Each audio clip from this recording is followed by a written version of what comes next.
Hello guys, welcome back to Butter Take Off. Guys, आज हम instrument navigation के chapter number 2 देखेंगे, जो कि है एयर टेम्परेचर मेजरमेंट। ठीक है। आज हम जानेंगे कि एयर के कितने टाइप ऑफ टेम्परेचर होते हैं, प्लस वो मेजर करना क्यों ज़रूरी है। ऑब्वियसली मतलब हमें सेफ फ्लाई करने के लिए, लेकिन तो भी देखते हैं कितने टाइप ऑफ टेम्परेचर होते हैं और उसको मेजर करने के लिए हमारे एयरक्राफ्ट के पास क्या क्या इंस्ट्रूमेंट्स होते हैं। ओके, बिना किसी देरी के स्टार्ट करते हैं अभी। फर्स्ट पॉइंट है, why air temperature is important in aviation. मतलब एयर का जो टेम्परेचर है वो इतने मायने क्यों रखता है एविएशन में। दूसरी बात, एयर का जो टेम्परेचर है वो मेजर करना क्यों ज़रूरी है। अगर एयर का टेम्परेचर हायर रहा तो वो डायरेक्टली हमारे एयरक्राफ्ट के परफॉर्मेंस पे अफेक्ट करता है। ओके, मतलब आपका जो एयरक्राफ्ट का परफॉर्मेंस कैलकुलेशन होगा उस पर अफेक्ट करता है। अभी देखो, हायर एयर टेम्परेचर मतलब एयर टेम्परेचर अगर हाई होगा, ओके, डिक्रीज डेंसिटी, मतलब टेम्परेचर हाई है तो आपकी जो डेंसिटी है वो डिक्रीज हो जाएगी, which is reduce engine thrust and wing lift. इसकी वजह से आपका जो थ्रस्ट है वो कम हो सकता है और विंग की जो लिफ्ट है वो भी कम होती है। इसलिए समर की वजह से फ्लाइट्स दोपहर में बहुत ज़्यादा डिले होती है, लाइक दिल्ली जैसे एरियाज में, क्योंकि वहाँ पे गर्मी बहुत ज़्यादा पीक पे होती है इसकी वजह से। और अगर देखो, आपका रिड्यूस थ्रस्ट और विंग्स इस पे अफेक्ट पड़ा है, डोंट वरी गाइज, ये आपकी टेक्निकल की पार्ट है। ठीक है, आप जब टेक्निकल जनरल पढ़ोगे तो ये आपको अच्छे से एक्सप्लेन कर दिया जाएगा। अभी के लिए आप बस इतना समझ लो कि जो एयर का टेम्परेचर है वो क्यों हमें अफेक्ट करता है, उसकी वजह से इंजन का थ्रस्ट एंड लिफ्ट कम होती है। ओके, और लिफ्ट का होने का मैंने आपको लास्ट वीडियो में भी बताया था। ठीक है, हवा लाइक ऐसे थिन हो जाती है, मतलब जो एयर के मॉलिक्यूल्स होते हैं अगर हाई टेम्परेचर है तो वो ऐसे दूर दूर होते हैं। ठीक है, इसकी वजह से लिफ्ट कम जनरेट होती है। उस वीडियो में आपको अच्छे से मैंने एक्सप्लेन कर दिया है, लेकिन अभी के लिए आप इतना याद रखो कि जो एयर का टेम्परेचर है वो आपके इंजन थ्रस्ट एंड विंग के लिफ्ट पे अफेक्ट करता है। इसकी वजह से हमें एयर का टेम्परेचर को ध्यान में रखते हुए हमारे ऑपरेशंस कैलकुलेट करने चाहिए। ओके, फर्स्ट है, मतलब देखो, इंजन थ्रस्ट एंड विंग्स की बात आ गई, मतलब टेक ऑफ के टाइम पे हमें बहुत ज़्यादा ज़रूरी है, तो टेक ऑफ भी अफेक्टेड हो सकता है। उसके बाद हम क्लाइम करते हैं, उस टाइम पे आपका जो रेट ऑफ क्लाइम है वो बहुत कम हो जाएगा, या फिर आप क्लाइम नहीं कर पाओगे अच्छे से, और आपका एंगल ऑफ क्लाइम बिगड़ सकता है। उसके बाद क्रूजिंग में भी बहुत सारी दिक्कतें आती है। क्रूजिंग में आपका एयरक्राफ्ट का स्पीड है उस पर मैटर करता है। मतलब देखो, टेम्परेचर पे आप जब एयर लेते हो, ठीक है, अपनी लास्ट वीडियो में हमने देखा था कि पिटॉट और स्टैटिक वेंट वो एयर स्पीड इंडिकेटर को एयर मतलब प्रेशर पहुंचाने का काम करता है। ठीक है, उसकी वजह से आपकी जो रीडिंग्स है वो आते हैं प्रॉपरली। लेकिन अगर देखो गाइस, अगर हवा ज़्यादा भारी है मतलब ठंडी है, तो उसका जो प्रेशर है वो ज़्यादा हाई रहेगा, प्रेशर हाई रहेगा, इसकी वजह से आपकी रीडिंग्स भी हाई आएगी। ठीक है, अगर आपका टेम्परेचर कम है, ठीक है, तो उसका प्रेशर भी कम होता है, तो इसकी वजह से आपकी जो रीडिंग्स है वो घट सकती है। ओके, इसके लिए आपका जो एरर्स है उसमें बहुत सारे मतलब इंस्ट्रूमेंट बनाया तो गाइज उसमें ना एरर कैलकुलेशन करने के लिए बहुत सारे इंस्ट्रूमेंट लगे रहते हैं। Don't very, trust on your instruments. Okay, next देखते हैं, लैंडिंग के टाइम पे लैंडिंग कॉन्फ़िगरेशन करते हैं हम, तभी भी बहुत सारी दिक्कतें आ सकती है। ठीक है, ये सारी बातें तो आपकी परफॉर्मेंस से रिलेटेड हो गई, मतलब एयरक्राफ्ट का जो एक्चुअल परफॉर्मेंस है, लाइक ये जो चार फैक्टर्स है, मतलब क्लाइम, क्रूजिंग, उसके बाद लैंडिंग और टेक ऑफ, ठीक है, और डिसेंट जब करता है उस टाइम पे क्या अफेक्ट पड़ता है, मतलब एयरक्राफ्ट के जो मेन परफॉर्मेंस है उस पर क्या अफेक्ट पड़ता है, ये बातें होगी। ठीक है, इसके अलावा भी कुछ पॉइंट्स हैं वो देखते हैं हम। ये क्यों हो रहा था, ड्यू टू टेम्परेचर हाई। ठीक है, मतलब जो आपका एयर का टेम्परेचर वो बहुत ज़्यादा हाई होने की वजह से आपके take off, climb and cruising, landing में दिक्कतें आ रही थी। ठीक है, और उसकी वजह से आपका लिफ्ट और जो इंजन थ्रस्ट है वो भी कम हो रहा था। अभी देखते हैं और क्या फैक्टर्स अफेक्ट होता है। अभी देखो गाइज, हम जब प्लेन फ्लाई करते हैं तो हम अप्रॉक्स 30 to 40,000 फीट के ऊपर फ्लाई करते हैं। ठीक है, वहाँ पे आपका टेम्परेचर भी -30 to -40 होता है। ओके, तो उसकी वजह से आपके जो एयरक्राफ्ट की फ्रेम है तो उसके ऊपर ना ऐसे आइसिंग बनने के चांसेस होते हैं। तो इसकी वजह से ऑब्वियसली बात है, अभी मॉडर्न एयरक्राफ्ट्स में मतलब अभी के टाइम पे तो इसमें एंटी आइसिंग आती है। ठीक है, वो ऑन कर दो तो यहाँ पे हीटर जैसे ऑन हो जाता है। ठीक है, उसकी वजह से यहाँ पे आइस फॉर्मेशन नहीं होती है। आइस के भी बहुत सारे टाइप होते हैं। ठीक है, आपने मेट्रोलॉजी में पढ़ा होगा, रैम आइस, क्रिस्टल आइस। ठीक है, उसके बाद ऐसे लाइक फॉगी टाइप आइस होती है वो सारे फैक्टर्स है। उसके बाद और फैक्टर्स देखते हैं क्या अफेक्ट होता है। ओके, नेक्स्ट है आपका जो ऑल्टीट्यूड और स्पीड। ठीक है, ऑल्टीट्यूड एंड स्पीड करेक्शन, इसके बीच में बहुत ज़्यादा दिक्कतें आ सकती है। देखो, वार्म है तो आपका जो देखो, in cool area pressure decreases more rapidly with height. अभी आपका जो बैरोमेट्रिक ऑल्टीमीटर रहता है तो वो उसमें हमें ना स्टैंडर्ड प्रेशर सेट करना होता है। ठीक है, हमें इंस्ट्रूमेंट में ही है वो, मैं बताऊंगा आपको। ठीक है, तब हम पढ़ेंगे उसमें डिटेल में, लेकिन अभी के लिए इतना समझ लो कि जब एयर वार्म होती है मतलब एटमॉस्फेयर वार्म होता है तो वहाँ का टेम्परेचर स्लाइटली थोड़ा ऊपर रहता है। ठीक है, as compare to cool. Okay, अभी नेक्स्ट देखते हैं एयर स्पीड पे क्या अफेक्ट पड़ता है। अभी देखो गाइस, यहाँ पे आपका जो मेन सी लेवल का टेम्परेचर होता है 15 डिग्री सेल्सियस। ओके, और जब आप फ्लाई करते हो लाइक 49,000 फीट पे, तो आपका जो टेम्परेचर हो जाता है -6 7 सॉरी -56 सेल्सियस। ओके, ये फ़ारेनहाइट में दिया है, फ़ारेनहाइट में प्रेफर नहीं करता थोड़ा कैलकुलेशंस के लिए। अ, अच्छा हाँ, चलो हो गई ये बात। अभी सी लेवल पे अगर आपका 15 डिग्री सेल्सियस से आपका जो एयरक्राफ्ट का स्पीड रहेगा वो रहेगा 1216 किलोमीटर पर आवर। ओके, और अगर आप 39,000 फीट पे फ्लाई कर रहे हो, वहां पे टेम्परेचर कितना है आपका 56 -56 डिग्री सेल्सियस। तो उसमें आपका स्पीड हो जाएगा 1056 आवर्स। मतलब इसमें बहुत ज़्यादा अफेक्ट पड़ जाता है। इसकी वजह से टेम्परेचर आपके जो एयरक्राफ्ट का स्पीड है और जो आपका रेट ऑफ क्लाइम या फिर क्लाइम क्रूजिंग में बहुत ज़्यादा अफेक्ट करता है। इसकी वजह से हमें एयर का जो टेम्परेचर है वो मेजर कैसे किया जाता है और कितने टाइप ऑफ टेम्परेचर है वो पता होना जरूरी है।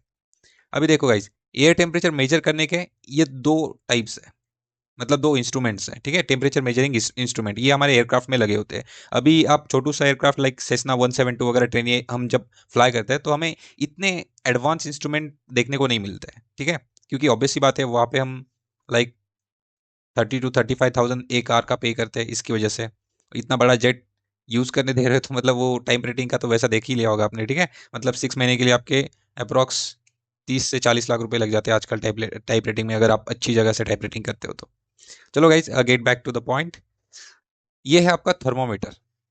ओके, और ये इसका मोस्ट एडवांस सिस्टम है जो कि इलेक्ट्रॉनिक थर्मामीटर या फिर टोटल एयर टेम्परेचर प्रॉप बोल सकते हो इसको। ठीक है, टीएटी भी बोलते हैं इसको। ये एक्चुअल जो आपके जेट लाइनर होते हैं, मतलब बोइंग 737, उसके बाद A320, तो उसके ऊपर यहाँ पे ऐसे माउंटेड, मतलब वहाँ पे फिट किए जाते हैं वो नोज के साइड में। ओके, जहाँ पे पिटआउट लगी रहती है उसी लाइन में थोड़ा आगे पीछे आप वहाँ पे अंदाजा लगा सकते हो। ठीक है, अभी हमें बस इतना याद रखना है इस चैप्टर में कि जो टेम्परेचर मेजर करते हैं, ठीक है, फर्स्ट है थर्मोमीटर टेम्परेचर मेजर करता है। सेकेंड इज टीएटी प्रॉब, इसको टीएटी प्रॉप बोलते हैं। ठीक है, एयरक्राफ्ट का ये दो इंस्ट्रूमेंट आपको याद रखने हैं, कौन से इंस्ट्रूमेंट टेम्परेचर मेजर करने के लिए यूज होते हैं वो। एंड प्लस गाइस, आपका जो इंजन का टेम्परेचर होता है, ये इसकी बात कर रहा हूँ 172, ओके, छोटू एयरक्राफ्ट की, सेस्ना के। तो उसमें आपका जो इंजन टेम्परेचर रहता है, मतलब आपका इंजन का जो टेम्परेचर रहता है, ईजीटी बोलते हैं, मतलब एग्जॉस्ट टेम्परेचर रहता है। ठीक है, तो वो चेक करने के लिए या फिर आपका इंजन टेम्परेचर चेक करने के लिए वहाँ पे ना थर्मोकपल यूज किया जाता है। ठीक है, तो वो भी आप याद रखना। मैं आपको ऑब्वियसली वो बताऊंगा ही आगे, लेकिन अभी के लिए जितना क्लियर कर रहा हूँ उतना समझ लो। ठीक है, अभी देखते हैं टाइप ऑफ टेम्परेचर। टेम्परेचर के कितने टाइप होते हैं। फर्स्ट है स्टैटिक एयर टेम्परेचर। देखो गाइस, हमने स्टैटिक प्रेशर देखा था, स्टैटिक प्रेशर जैसा ही same to same static air temperature. मैंने आपको बताया था स्टैटिक एयर टेम्परेचर मतलब स्टैटिक एयर प्रेशर को ध्यान में रखने का एक ट्रिक बताया था, मतलब स्टिल एयर टेम्परेचर। तो यहाँ पे भी सॉरी स्टिल एयर प्रेशर ऐसे बोला था मैंने आपको, और यहाँ पे हमें स्टिल एयर टेम्परेचर मतलब जो स्थिर हवा होती है, ओके, शांत, तो उसका टेम्परेचर उसको बोलते हैं स्टैटिक एयर टेम्परेचर। ठीक है, पॉइंट में भी वही दिया होगा। ठीक है, when the aircraft is stationary on a ground, देखो एयरक्राफ्ट ग्राउंड पे ऐसे स्टेशनरी खड़ा है, ये आपका ग्राउंड है। यहाँ पे एयरक्राफ्ट को ना ऐसे नहीं बनाते, थोड़ा 3D में बनाने की कोशिश करता है। Okay, let me try once again. Okay, ये आपका एयरक्राफ्ट है, जज मत करना डायग्राम से। ठीक है, ये आपका एयरक्राफ्ट है, ये रनवे पे खड़ा है। ओके, तो यहाँ के मतलब इसके जस्ट आउटसाइड के एयर का जो टेम्परेचर, ये विंग्स बना देता हूँ। ठीक है, तो उसको बोला जाता है static air temperature. This temperature is also known as outside air temperature, इसको ही आउटसाइड एयर टेम्परेचर बोला जाता है। लेकिन इसमें ट्विस्ट ये है कि static air temperature and outside air temperature same on ground only, मतलब जब एयरक्राफ्ट ग्राउंड पे है तभी उसका static air temperature and outside air temperature ये इक्वल होगा। ठीक है, अगर वो फ्लाई करके ऊपर जाता है, ओके, ये एयरक्राफ्ट ऐसे फ्लाई करके ऊपर जाता है, तो आपका जो स्टैटिक एयर टेम्परेचर रहता है, मतलब बाहर का जो तापमान रहता है, लाइक स्टिल एयर टेम्परेचर मतलब शांत हवा का जो टेम्परेचर रहता है वो एंड आपका जो आउटसाइड एयर टेम्परेचर है वो डिफरेंट होते जा रहा है, वो मतलब होता है उसमें। वो क्यों रहता है कि फ्रिक्शन की वजह से। अगली स्लाइड में वही है, चलो वहाँ पे ही पड़ता है। ठीक है, द इफेक्ट ऑफ कंप्रेसिबिलिटी, मतलब इसको इफेक्ट ऑफ कंप्रेसिबिलिटी बोलते हैं। एयर को थोड़ा मतलब एयर कंप्रेस होती है जब एयरक्राफ्ट फ्लाई करता है, तो फ्लाई करता है, एयर कंप्रेस होती है, तो उसकी वजह से आपका एडियाबैटिक हीटिंग की वजह से आपका जो टेम्परेचर है आउटसाइड एयर टेम्परेचर वो बढ़ता है। ठीक है, as the aircraft speed increases, देखो एयरक्राफ्ट का स्पीड जैसे जैसे इंक्रीज होता है, the air closer to the aircraft become compress, मतलब देखो ये एयर के मॉलिक्यूल्स आ रहे हैं यहाँ पे, तो यहाँ पे बहुत ज्यादा मॉलिक्यूल आ जाएंगे। ठीक है, अगर एयरक्राफ्ट बहुत ज्यादा फास्ट फ्लाई कर रहा है तो यहाँ पे एक मिनट गाइस, ओके, यहाँ पे आपके ना बहुत ज़्यादा मॉलिक्यूल्स आ जाएंगे ऐसे सामने। तो यहाँ पे जो आपका प्रेशर है वो बहुत ज़्यादा हाई होता है, और प्रेशर हाई यहाँ पे तो टेम्परेचर मतलब गाइस देखो, आपका जो एयरक्राफ्ट का नोज है, ऐसे नोज है आपका एयरक्राफ्ट का, ठीक है, यहाँ से बहुत ज़्यादा एयर पार्टिकल्स आ रहे हैं, तो ये यहाँ पे कंप्रेस होते हैं, मतलब ऐसे उसको टकरा रहे हैं वो, और यहाँ पे कुछ सेकंड्स के लिए, माइक्रो सेकंड्स के लिए यहाँ पे वो मतलब स्टक हो जाते हैं, उसके बाद ये ऐसे साइड में निकल जाते हैं ऐसे, ठीक है। ये सेकेंड पॉइंट वही रिप्रेजेंट करता है, ठीक है। This compression cause air heat up, मतलब इस कंप्रेशन की वजह से आपकी जो एयर है उसका टेम्परेचर राइज होता है, ठीक है। Next point, as a result the temperature measure by the sensor में higher than actual outside air temperature, मतलब जो सेंसर है, जो टेम्परेचर सेंसर द्वारा मेजर किया गया है वो एक्चुअल आउटसाइड टेम्परेचर से थोड़ा स्लाइटली हाई होता है, ओके। तो इसकी वजह से मतलब इसको हम फॉल्स रीडिंग नहीं बोल सकते। इसके लिए देखो गाइज कैसा होता है, अभी मॉडर्न जेट्स एयरक्राफ्ट आ गए ना, सीधा यहाँ से एक इंस्ट्रूमेंट है, यहाँ से सीधा का सीधा आपके जो डिस्प्ले है यहाँ पे कनेक्ट नहीं होता, ठीक है। अभी के टाइम पे ये फर्स्ट टाइम, मतलब जब एविएशन बहुत न्यू था, ठीक है, उस टाइम पे होता होगा, लेकिन अभी के टाइम पे क्या होता है, इंस्ट्रूमेंट से सीधा डायरेक्टली आपका जो आउटपुट है वो डिस्प्ले पे नहीं दिखता है, वो एक एयर डेटा कंप्यूटर रहता है, ओके, एडीसी। तो इसमें वो फिल्टर करता है कि भाई ऐसे हो सकता है या फिर इसमें कुछ एरर है वगैरह, वो सेंस करता है, उसके बाद ये फिल्टर आउट करके बहुत सारी कैलकुलेशंस करता है, ठीक है, उसमें बहुत सारे प्रोग्राम्स वगैरह रहते हैं, तो वो सारी कैलकुलेशंस करके वो आपको रिप्रेजेंट करता है, ठीक है। इसकी वजह से आपकी जो एरर्स है वो होने की जो चांसेस है वो बहुत ज़्यादा कम हो जाता है, ठीक है। लास्ट पॉइंट देखते हैं, देयर फोर सेंस टेम्परेचर में not accurate represent the true air temperature is outside of the aircraft, मतलब सेंस किया हुआ जो टेम्परेचर है वो एक्चुअल टेम्परेचर नहीं होता, ठीक है, वो मतलब अच्छे से रिप्रेजेंट नहीं कर पाता। देखो गाइज यहाँ पे भी मैंने आपको जो एक्सप्लेन किया था कि फ्रिक्शन होता है, फ्रिक्शन की वजह से जो काइनेटिक एनर्जी है वो हीट एनर्जी में कन्वर्ट होती है, और इसको ही बोलते हैं एडियाबैटिक हीटिंग।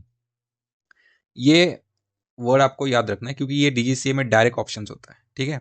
एडियाबैटिक हीटिंग, इसमें से लाइक लास्ट में हमने 2-3 क्वेश्चन भी लिए, क्योंकि ये जो चैप्टर्स ये बहुत छोटे और इनके क्वेश्चंस के लिए सेपरेट वीडियो बनाना मतलब वो थोड़ा सही नहीं लगता है। 3-4 5-6 क्वेश्चन इसमें बस, ठीक है, जो इंपॉर्टेंट है वो एग्जाम में पूछने वाले, ठीक है, उस पॉइंट ऑफ व्यू से। इसके लिए मैंने क्वेश्चन इसी चैप्टर के लास्ट में ले लिया है। अभी नेक्स्ट देखते हैं क्या है। नेक्स्ट है टोटल एयर टेम्परेचर, इसको बोलते हैं TAT, okay, total air temperature. As the aircraft move forward the air friction and the compress cause the air temperature is increase. अभी देखा हमने कि एयर टेम्परेचर इंक्रीज होता है ड्यू टू फ्रिक्शन एंड जो जो भी चीज़ें कंप्रेस होती है हवा, ठीक है, उसकी वजह से। This increase is known as ram rise. और जो भी टेम्परेचर में चेंजेस आते हैं, मतलब आपका एयरक्राफ्ट ग्राउंड पे है, ओके, तो यहाँ से ऊपर जाते हैं, ठीक है, ऐसे टेक ऑफ करके ऊपर जाते हैं, तो ये आपका एसएटी है, स्टैटिक एयर टेम्परेचर, और ये ऊपर की तरफ आपका हो जाएगा टोटल एयर टेम्परेचर और आउटसाइड एयर टेम्परेचर, तो वो स्लाइटली बढ़ता है, तो इसके बीच में जो डिफरेंस होता है तो उसके बोला जाता है रैम राइस, याद रखना, ठीक है। Therefore the temperature include therefore the temperature indicate by the thermometer is higher than the actual static air temperature. जो टोटल एयर टेम्परेचर होता है तो वो हायर शो करता है as compare to static air temperature, ठीक है। Obvious सी बात है क्योंकि फ्रिक्शन होता है, एयरक्राफ्ट इतने स्पीड में चल रहा है, ठीक है, तो उसकी वजह से देखो गाइस, इंस्ट्रूमेंट मतलब क्या, वहां पे एक लाइक ऐसे कुछ इंस्ट्रूमेंट लगा दिए, मतलब एक नॉब लगा दिए, उसके अंदर जितनी ज्यादा हवा और जैसी हवा जाएगी वो सेंस करके बताएगा ना।